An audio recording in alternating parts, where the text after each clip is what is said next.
Tras unha semana de intensas negociacións con todos os grupos, agás o PBBI e o Goberno de Ribeira acadaba un acordo in extremis co PSOE.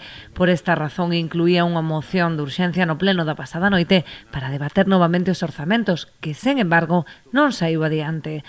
Aínda que os dous edís socialistas tiñan previsto cambiar a súa abstención por un voto favorable, finalmente mantiveron a postura inicial, posiblemente por mandato da dirección do partido, desbotando así a última posibilidade para o Goberno de sacar adiante o seu proxecto orzamentario. Eu podo dicir hoxe que é o día máis triste desde que son alcalde.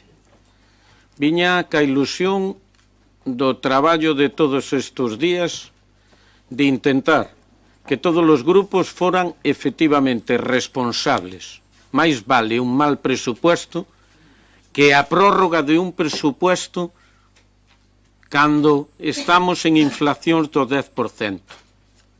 A prórroga de un presupuesto que ven de pandemia e que non leva consigo o incremento pós-pandemia que agora non podemos utilizar.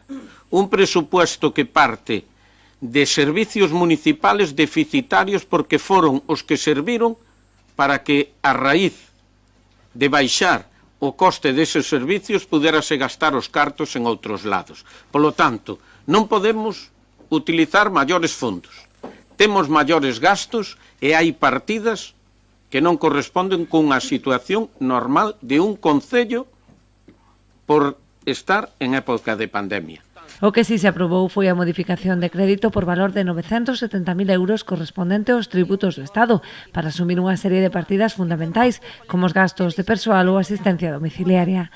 Coas contas prorrogadas automáticamente, o Goberno contará con pouca marxe de manobra, posto que a oposición poderá fiscalizar o destino de numerosos investimentos que precisarán do respaldo da corporación.